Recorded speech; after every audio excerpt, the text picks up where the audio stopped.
Argentina শুধু একটি football দল নয়, কোটি ভক্তের কাছে এটি ভালোবাসা, আবেগ আর স্বপ্নের নাম। সেই ভালোবাসা কখনো ছড়িয়ে পড়ে বাড়ির দেয়ালে, কখনো পতাকায়, কখনো বা জীবনের গুরুত্বপূর্ণ সিদ্ধান্ত, বিয়েতেও। অথচ হাজার মাইল দূরের দেশটিতে হয়তো কখনো যাওয়া হয়নি, কিন্তু ফুটবল প্রেম, লিওনেল মেসির প্রতি ভালোবাসা সব হিসাব নিকাশ বদলে দিয়েছে। এখন লাল সবুজ যেন বিশ্ব চ্যাম্পিয়নদের অলিখিত সেকেন্ড হোম হিসেবে বনে গেছে। দর্শক, ঠিক আগামীকাল আর্জেন্টিনা বিশ্ব চ্যাম্পিয়নরা তাদের প্রথম ম্যাচ খেলবে বিশ্বকাপে। তার আগে আমরা আলোচনা করতে চাই, আমাদের সঙ্গে একাত্তর স্টুডিওতে আছেন খন্দকার ফাহিম ও আফরিন সন্না দম্পতি। আমরা তাদেরকে স্বাগত জানাই। আপনাদের স্বাগত জানাচ্ছি একাত্তর খেলা যোগে, সেই সঙ্গে শুভ সকাল। কেমন আছেন? আলহামদুলিল্লাহ, আপনি কেমন আছেন? একটু কি নার্ভাস কিনা, যেভাবে আসলে ছোট দলগুলো রুখে দিচ্ছে? আমি যদি স্পেনের গতকালকার ম্যাচটার কথাই বলি, একটু ভয় লাগছে কিনা আলজেরিয়ার বিপক্ষে কি হবে? সামান্য তো ভয় লাগছে। আজকে একটা প্রেস কনফারেন্স আমাদের কোচ স্ক্যালোনি বলে যে আলজেরিয়া অনেকটা মরক্কোর মতো ওরা খেলে, তো উনি একটু আন্ডার এস্টিমেট করতে যাচ্ছে না দলটাকে। মনে হচ্ছে একটা টাফ ফাইট দিবে ওরা, কিন্তু আশা করি আমরা জিতবো। মরক্কো আসলে যেভাবে ব্রাজিলকে রুখে দিল, তখন তো আসলে আর্জেন্টিনা ফ্যান হিসেবে আপনারাও একটু না একটু তোদেরকে খোঁচা দিয়েছেন। এখন তারা কিন্তু অপেক্ষা করছে আপনাদেরকে নিয়ে। আপনি আসলে কিভাবে প্রস্তুতি নিচ্ছেন সেইগুলো সামলানোর জন্য? নিশ্চয়ই অনেক কনফিডেন্সটা আছে যে আর্জেন্টিনা ভালো কিছু করবে। হ্যাঁ, আমি প্রত্যাশা রাখি যে আর্জেন্টিনা ভালো কিছু করবে, কিন্তু আলজেরিয়ার যদি কথা বলি, ওরা বিগত 29টা ম্যাচ মনে হয় হারেনি, আমি যতটুকু জানি। সো একটু টাফ তো হবেই, বাট আমরা ফাইট করার জন্য প্রস্তুত। আমরা একটু অন্য প্রসঙ্গে যেতে চাই। আমরা একটু আগে একটা প্রতিবেদন দেখলাম যে একটা দলের প্রতি কি পরিমাণে ভালোবাসা থাকলে তার বিয়ের সিদ্ধান্ত এখানে জড়িয়ে আছে। আপনারা কাপল এবং আপনাদের অনেক জার্নি রয়েছে, এটা নিয়ে আপনার কাছে একটু জানতে চাই, সর্বপ্রথম কবে আসলে খন্দকার ফাহিম, তিনি যে আর্জেন্টিনা একজন তুখোর ফ্যান, পাগলাটে ফ্যান, সেটা বিয়ের আগে তো নিশ্চয়ই জানতে পারেন। একটু আপনাদের গল্পটা জানতে চাই, বিয়ের এবং এই আর্জেন্টিনার যে রোমান্স, এটা নিয়ে। আচ্ছা, গল্পটা কি আমি বলবো? তুমি বলো। আচ্ছা, ও একটা স্টোরি দিয়েছিল ইনস্টাগ্রামে, সেটা হচ্ছে একটা আর্জেন্টিনা থিম ওয়েডিং ছিল। সো অনেক সুন্দর ছিল, ওদের ওয়েডিংগুলো নর্মালি অনেক সুন্দর হয়। সো ব্যাকগ্রাউন্ড মিউজিক ছিল Messi Messi Messi. So I was like dreamy. আমার আউট অফ নোওয়্যার আমার মাথায় চলে আসছে এই ওয়ার্ডটা, ড্রিমি। আমি কখনো আমার লাইফে এই ওয়ার্ডটা ইউজ করিনি, হয়তো এটা আল্লাহর তরফ থেকে যে ও আমার সোলমেট হবে এটার জন্য। সো আমার মাথায় সাডেনলি আসছে যে ড্রিমি। সো আই টেক্সট হিম যে ড্রিমি। সে লেখছে একদম একদম যে হ্যাঁ ড্রিমি। তারপর উইন্টার ছিল। সো এরপর সে একটা ওর নানুর বাড়িতে গিয়েছিল। সো এখানে উইন্টারের ব্যাকগ্রাউন্ডে সে একটা ছবি দিয়েছিল, আবার স্টোরি দিয়েছিল। সো আমি লিখছিলাম যে শীতকাল এইসব। তো এখান থেকে কথা শুরু, এখান থেকে আমাদের ফ্রেন্ডশিপ, তারপর আমাদের বিয়ে। এই ভাই, আপনার কাছে একটু জানতে চাই, এই ব্যাপারটা কেমন লাগছে যে দুজনই আসলে আর্জেন্টিনার ফ্যান এবং ব্যাপারটা জমে ক্ষীর হয়ে গেছে? কারণ আমরা দেখি সাধারণত ফ্যামিলির কেউ না কেউ হয়তো বা ভিন্ন দুইটা দল থাকে। এইটা তো আপনাদের অন্য একটা প্রতিপক্ষকে ঘায়েল করার জন্য বা তর্কে জড়ানোর জন্য একটু প্লাস পয়েন্ট আপনার জন্য বিশেষ করে। জি জি, অবশ্যই। আমি মনে করি যে আমার বিয়ে হইতো না ও যদি মেসি ফ্যান না হইতো। ওরে বাবা! কারণ আমি এই তর্ক এসবে আমি জড়াইতে চাই না দাম্পত্য জীবনে। আমি চাই জিনিসটা স্মুথ যাক। কারণ আমার অনেক ফ্রেন্ডশিপও নষ্ট হয়েছে মেসি রোনালদো এই ডিবেটটা নিয়ে, ব্রাজিল আর্জেন্টিনা ডিবেটটা নিয়ে।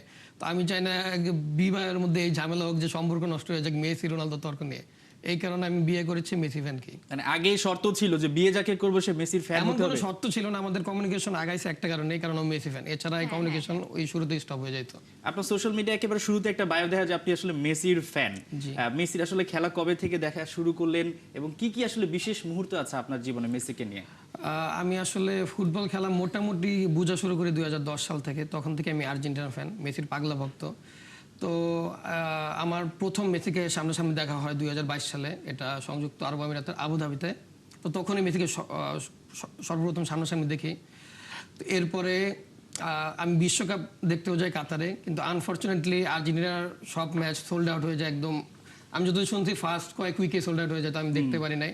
তো আমি ব্রাজিলের খেলা দেখছি একটা, আর্জেন্টিনা জার্সি পরে ওইখানে। তো ওই ব্যাপারটা কেমন ছিল? আপনি রোশানলে পড়েননি? না না, ওইখানে কোনো ব্রাজিল ফ্যানরা আমাকে কোনো টন করে না, কিছু নাই। উল্টো ওরা সাহস ছিল খুব? না, সাহসের ব্যাপারটা না, ওরা আসলে আমাকে মানে বাজে কোনো কথা বলে নাই। উল্টো ওরা ছবি তুলেছে, মানে এমন কোনো বাজে কথা বলে নাই বা বাজে ব্যবহার করে আমার সাথে। তো ব্রাজিলের ফ্যানরা আসলে ভালো, খারাপ কিছু না। আমি যদি বলি, আপনি তো ধরেন মেসির পাগলা ফ্যান, সঙ্গে পেলেন আরো একজনকে। তো মানে আমরা বলি না সামাজিক মাধ্যমে যে এক পাগল ছিলাম এখন আরেকজনকে পাগল বানায় ফেলছে, এই পাগলামিটা আসলে কিভাবে এনজয় করেন দুইজন? আমি অনেক এনজয় করি, কারণ ফাহিম আর আমি দুজনেই আসলে, যদি আর্জেন্টিনা না থাকতো, মেসি না থাকতো, হয়তো বা কখনো আমাদের বিয়ে হইতো না। বাট আমি বিশ্বাস করি উপর আল্লাহ আছে এটার ভিতর, আর উনি হয়তো ওইভাবেই প্ল্যান করে রাখছিল যে মেসি থাকবে আমাদের। অনেকে কমেন্ট করতেছে মেসি ঘটক আমাদের বিয়ের, so yeah one kind of সেই ঘটক আমাদের বিয়ের।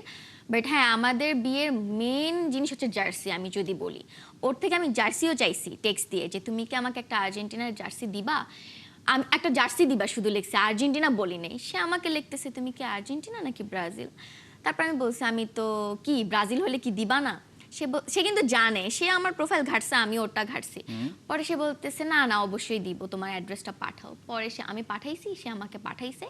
তারপর আর কি কথা আরো আগাইছে যে না ফাইনাল সে আমাকে পাঠাইছে।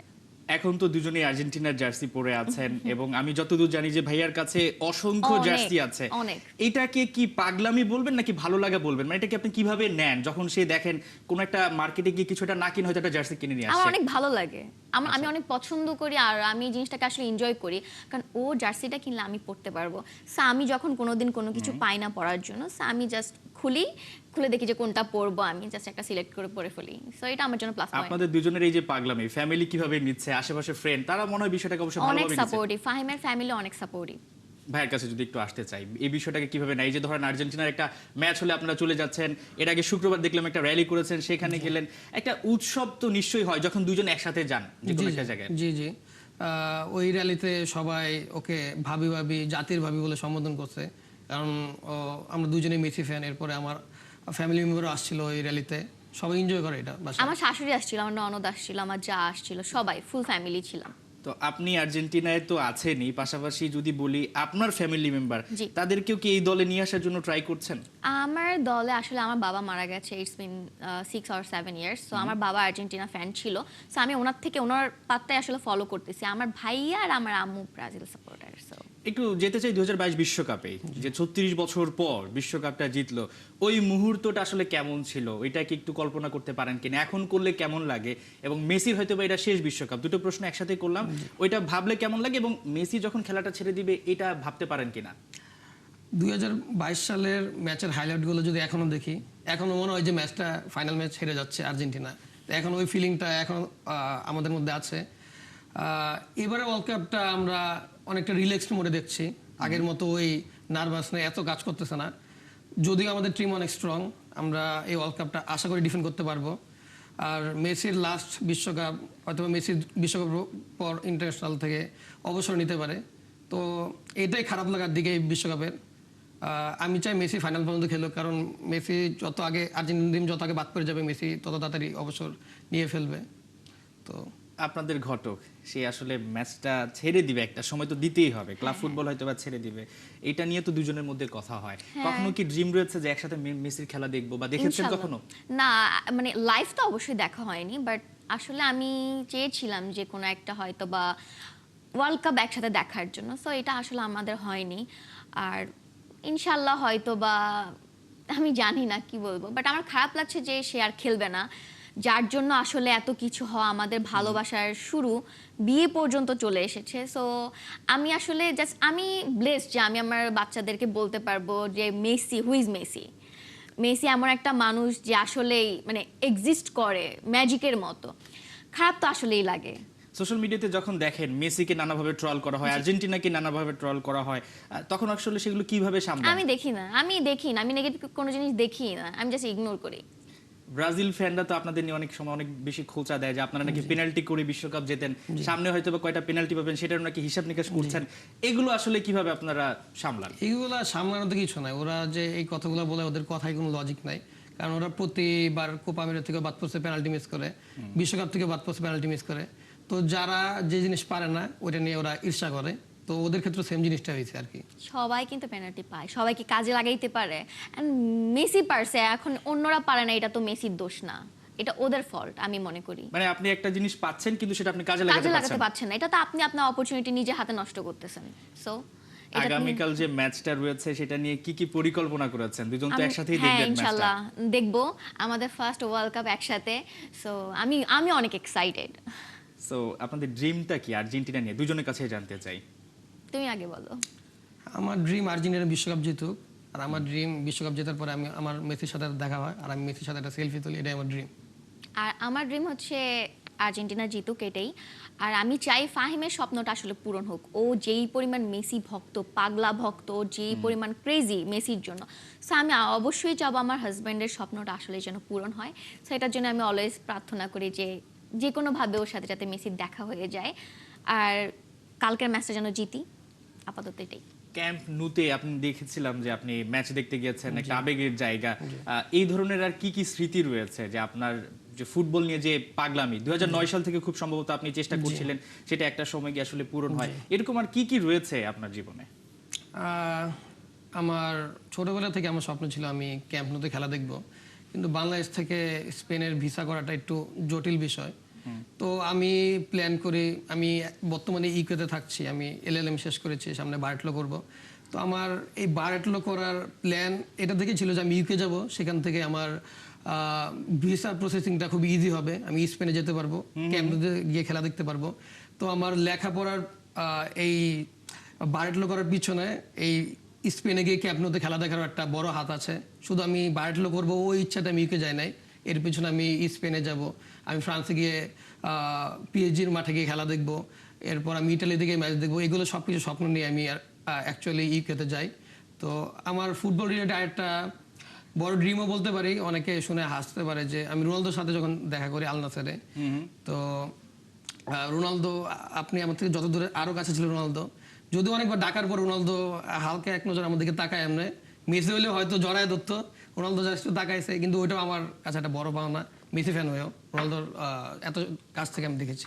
যেটা জানতে চাই আফরিন স্বর্ণা, যে দুজন তো অবশ্যই আর্জেন্টিনার ফ্যান, তারপরও হয় না একটা ম্যাচ নিয়ে দুজনের মধ্যে তর্ক হয়ে যাচ্ছে, একটু ঝগড়া বা খুনসুটি, এই ধরনের কোনো ব্যাপার ঘটে কিনা? না না, আসলে আমাদের প্রেমের পর থেকে বা বিয়ের পর থেকে আমাদের সম্পর্কটা লং ডিস্টেন্স ছিল। সো ইউকেতে, আমি বাংলাদেশে, আমাদের টাইম ম্যানেজমেন্ট এমনিতে অনেক মানে ছিল না, যে অনেক অনেক ডিফারেন্স ছিল। সো ওইসব নিয়ে যে তর্ক করবো আসলে কখনো ছিলই না, যে এখন আমার লাগবে ওকে ওর সাথে কথা বলা।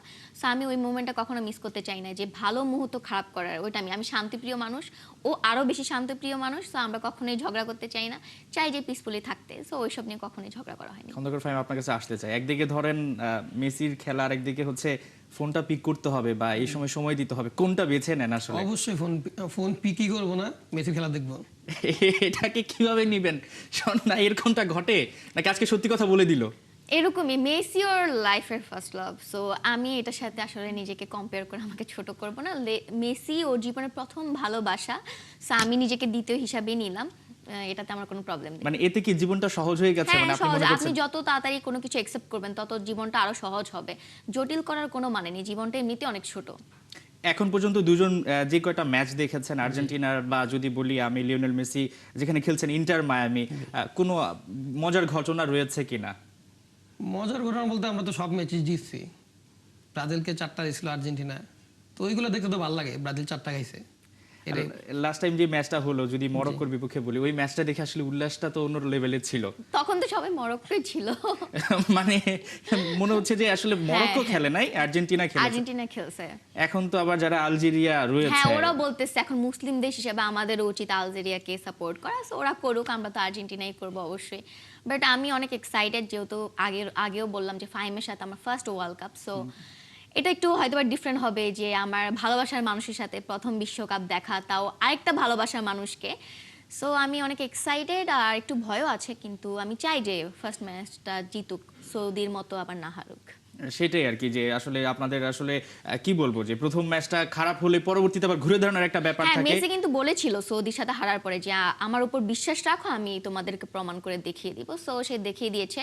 সো আমরা রিল্যাক্স, তারপরে একটু থাকে না যে না, আমরা চাই যে মেসির লাস্ট ওয়ার্ল্ড কাপ সেটা জিতুক, আমরা আসলে একটু উল্লাসে থাকি, 4টা স্টার আমাদের সাথে থাকুক। কি মনে হচ্ছে 4টা হবে? জি হবে এবারে। মানে রিয়েলিটিটা এটা নাকি আমি ফ্যান দেখে এটাই বলছি? না না না, ফ্যান দেখে বলার কোনো সুযোগ নেই, কারণ এবারে আর্জেন্টিনার টিম অনেক স্ট্রং, আগের বারের মতোই। আমাদের ফরওয়ার্ড স্ট্রং, আমাদের ডিফেন্স লাইন স্ট্রং, সব কিছু স্ট্রং। আশা করি আমরা একটা টাফ ফাইট দিব এবারও। অনেক দল আছে, যেমন পর্তুগালের এবার অনেক স্ট্রং টিম, পর্তুগাল জেতার সম্ভাবনা আছে, কিন্তু পর্তুগাল জিতলে আমার মনে হয় রোনালদোর কোনো কৃতিত্ব থাকবে এবারে, কারণ রোনালদো যতক্ষণ পর্যন্ত খেলে পর্তুগাল খুবই বাজে খেলে। তো কিন্তু আমার একটা ইচ্ছা যে রোনালদো এবার একটা হলো নকআউট স্টেজে গোল দেখ, কারণ যে পরিমাণ ট্রল হইতেছে নকআউট স্টেজে গোল না দেওয়ার কারণে আমার শেষ বয়সে এসে আমার মনে হয় এই ট্রলের থেকে বের হওয়া উচিত রোনালদো, একটা অন্তত গোল দেখ পেনাল্টিতে হলো। আপনি বলছিলেন যে শুরুতে আলোচনার যে ব্যাপার হচ্ছে আপনার অনেক বন্ধু বান্ধব বা অনেকের সাথে সম্পর্ক হয়তো বা একটু নষ্ট হয়ে গেছে এই আর্জেন্টিনার সমর্থন বা তার অন্য ফ্যান, এরকম কোনো ঘটনা আছে কিনা, কি হয়েছিল আসলে? আসলে এই ঘটনাগুলো ঘটেছে যখন আমাদের মধ্যে তর্ক হইতো কে গোট, রোনালদো নাকি মেসি। তো এখন তো ওই গুড ডিবেটটা বলতে গেলে আর নাই, কিন্তু আগে তো ছিল যখন ব্যালন ডিয়ার সমান ছিল, মেসি টপ স্কোরার হইতো একবার, রোনালদো একবার টপ স্কোরার হইতো। কিন্তু তখন যেমন আমি এত বেশি যুক্তি খাটাইতে পারতাম আগে তো একদম খুবই কম পারতাম, এখন তো আর কোনো ডিবেটটা নাই। তো তখন এমন হয়েছে তর্ক লেগে গেছে আমার সাথে যে না মেসি গোট না, রোনালদো গোট, কারণ রোনালদোর গোল বেশি। যদি রোনালদোর গোল রেশিও কম তাদের সাথে তর্ক করে কোনো সময় পারা যেত না, কারণ ওদের কথায় একদমই যুক্তি ছিল না। তো এমনি তর্ক করতে করতে করতে একটা সময় অনেক ফ্রেন্ডের সাথে সম্পর্ক নষ্ট হয়ে গেছিলো আগে, যদি এখনও ঠিক করতেছি এগুলো। আগে তো ছোট ছিলাম, ভুল হয়েছে, কিন্তু এখনো ঠিক করতেছে, কিন্তু এখনো আবার ঠিক করার পর দেখা যাইতেছে ঝগড়া লাগিয়ে যেতেছে, আবার সম্পর্ক আবার আগের মতো নষ্ট হয়ে যেতেছে, জিনিসগুলো এমন আর কি। তো সেইটা তো আপনারও হচ্ছে মনে হচ্ছে যে যখন আমি কারোর সাথে আসলে না, আমি কখনো না। আমি যখন আমার ফেসবুক ফ্রেন্ড, আমার খুব কাছের আমার নিজের বেস্ট ফ্রেন্ডে হচ্ছে ব্রাজিল সাপোর্ট করে, আচ্ছা সো আমি যখন দেখি ওদের কোনো পোস্ট আমি জাস্ট ইগনোর করে যাই। আমি কোনো রিয়েক্টও দেই না, মানে কোনো কিছুই দেই না, আমি জাস্ট ইগনোর করি আমার শান্তির জন্য। আমি দেখিই নাই, আমার একটা ভাব করে যে আমি ওদেরকে দেখিই নাই। আমি আমার দলটাকে নিয়ে থাকি, আমি আমার হাজব্যান্ডের সাথে হ্যাপি, দ্যাটস ইট। আমার ফ্যামিলিকে নিয়ে হ্যাপি, দ্যাটস ইট। আমি যদি বলি যে ধরেন কোনো একটা ম্যাচ হলো এবং পাশাপাশি আপনাদের কোনো একটা বিয়ের দাওয়াত বা বড় একটা ইভেন্ট পড়ে গেছে, আর ওই সময় আসলে কোনটা বেছে নেন আপনারা? অবশ্যই ম্যাচ। বিয়ে আসবে যাবে, ম্যাচ তো আর আসবে যাবে না। হ্যাঁ, অনেকে বলতে পারবে যে রিকিপ দেখা যাবে, কিন্তু না, আমার মতো ওই জিনিসটা লাইভ দেখা যে একটা মজা, সেটা আসলে মজাটা পরে থাকবে না। দুজনের মধ্যে এমন হয়েছে যে ম্যাচটা একদম আপনাদের হার্ট ব্রেক করে দিয়েছে, দুজনই আসলে দুজনকে সান্ত্বনা দিয়েছেন, এরকম তো নিশ্চয়ই অনেক ঘটনা আছে। আর্জেন্টিনা ম্যাচের ক্ষেত্রে হয় না, আমরা দুজনই তো বার্সেলোনা ফ্যান, তো বার্সেলোনা তো রিসেন্ট কিছু ম্যাচ হারছে, তো ওই টাইমে ও আমাকে, আমি তো একদম কমপ্লিটলি ডিপ্রেস থাকি ও বার্সেলোনা হারার অল পরে। টাইম তখন অনেক ভেঙে পড়ে। আমি বলি যে না না, কিছু হয় না, সব ঠিক হয়ে যাবে, আবার সব ঠিক হবে। তখন ও আমার থেকে বেশি খারাপ তো ওর বেশি লাগে। দিন শেষে একটাই জানতে চাই ছোট্ট করে, আর্জেন্টিনা নিয়ে আপনাদের অনেক বেশি প্রত্যাশা, বাংলাদেশে অনেক বেশি ফ্যান রয়েছে। আমাদের সংসদের স্পিকার তিনিও একটা কথা বলেছেন যে বাংলাদেশে আর্জেন্টিনার সমর্থক বেশি। আমরা এখানে দেখতে পেলাম যে প্রত্যেক ঘরে ঘরে যদি এরকম কাপড় আর্জেন্টিনা হয়ে যায় তাহলে তো পুরো বাংলাদেশটাই আর্জেন্টিনার হয়ে যাবে। প্রত্যাশা কি এবং সমর্থকদের উদ্দেশ্যে আপনি কি বলবেন? আমার প্রত্যাশা, যেহেতু মেসির এটা লাস্ট ওয়ার্ল্ড কাপ, সো আমি চাই যে মেসি আসলে এই ওয়ার্ল্ড কাপটা জিতুক। আর না জিতলেও যে অনেক বেশি মন খারাপ হবে তা না, যেহেতু আমরা লাস্ট ওয়ার্ল্ড কাপে আমরা জিতেছি। আর সমর্থকদের সম্পর্কে আমি জাস্ট একটা কিছুই বলতে চাই যে ওরা কি ব্রাজিল সমর্থক নাকি ব্রাজিল রয়েছে, এরপর আপনাদের নিজেদের সমর্থকও রয়েছে, যাতে আচ্ছা, কোনো রকম আমি দ্বন্দ্ব না আর্জেন্টিনা তৈরি হয়। ফ্যানদের সম্পর্কে কিছুই বলার নাই, ওরা অলওয়েজ, এবার তো ওরা একদমই চিল, ওরা কোনোই প্যারা নিচ্ছে না। আমি ওদেরকে বলবো যে মেসির উপর ভরসা রাখো, দোয়া করো, এটাই। আর ব্রাজিল ফ্যানদের উদ্দেশ্যে আমি সান্ত্বনা দিবেন? হ্যাঁ, ব্রাজিল ফ্যানদের উদ্দেশ্যে এটাই বলতে চাই যে টক্সিসিটি আসলে আমি চাই না। ওরাও আসলে আশা করতেছে যে এবার নেইমারও খেলবে, তো আমি চাই যে নেইমার ভালো খেলুক বাট ব্রাজিল না জিতুক। সো এটার জন্য হয়তো বা অনেকে আমাকে হেট করবে, বাট হেট করার কোনো কিছু নেই। আর্জেন্টিনা ফ্যান হিসেবে আমি এটা চাইতেই পারি, এটা আমার স্বাভাবিক একটা অধিকার। ফাহিম, আপনার কাছে আসতে চাই। যে আপনি যেটা বললেন আর্জেন্টিনাতে বাংলাদেশের সমর্থক সংখ্যা অনেক বেশি, সোশ্যাল মিডিয়াতে এমন হাজারো ভিডিও আছে যে জার্সি শপে গেছে, জার্সি তিনি শপ ওনার উনি বলতেছে যে আর্জেন্টিনার জার্সি 100টা বিক্রি হলে ব্রাজিলের জার্সি 10টা বিক্রি হইতেছে না, কারণ ওরা বেশিরভাগ এখন পর্তুগালে শিফট হয়ে গেছে। পর্তুগালে স্ট্রং টিম, কারণ পর্তুগালের জার্সি এখন 30-40টা সেল হইতেছে 100টার মধ্যে, যেমন হিসাব দিল। তারা নাকি ভাড়া করা সমর্থক নিয়ে র্যালি করে। হ্যাঁ, আর জি জি, ব্রাজিলের ফ্যানরা, ব্রাজিল ফ্যানরা, জি অবশ্যই, তারা তো বেশিরভাগই এখন পর্তুগালে কনভার্ট হয়ে গেছে, কিন্তু 10-15-20 বছর ধরে সাপোর্ট করতেছে, তো ওরা তো শো করতে পারে না যে ডিরেক্টলি কনভার্ট হয়ে গেছে। কিন্তু দেখবেন যদি বাই এনি চান্স পর্তুগাল ফাইনালে চলে যায় আর ব্রাজিল খেলতে না পারে, একদিনে সবাই জার্সি চেঞ্জ করে ফেলবে, একদিনে সবার আইডেন্টিটি চেঞ্জ করে ফেলবে। রোনালদো খেলুক আর না খেলুক, ইভেন রোনালদো যদি বেঞ্চেও বসে থাকে বলবে রোনালদো গোট, রোনালদো বিশ্বকাপ জিতেছে, জিনিসটা এমন হয়ে যাবে। সেটাই আসলে আপনারা সেই জার্সি পরিবর্তন করবেন না, সেটা বোঝা যাচ্ছে যে কখনোই তুখোর না। ফ্যান। আমরা আপনাদেরকে ধন্যবাদ জানাতে চাই আমাদের সঙ্গে যুক্ত হওয়ার জন্য, আফরিন এবং ফাহিম। দর্শক, আমরা আলোচনা করছিলাম আর্জেন্টিনার একেবারে তুখোর একটা দম্পতি, আমাদের সঙ্গে ছিলেন ফাহিম এবং স্বর্ণা। এই ছিল এখনকার খেলাযোগের সরাসরি সংবাদ আর অনুষ্ঠান দেখতে চোখ রাখুন ৭১-এর ফেসবুক পেজ এবং সাবস্ক্রাইব করুন ৭১-এর ইউটিউব চ্যানেল। ৭১-এর সাথেই থাকুন।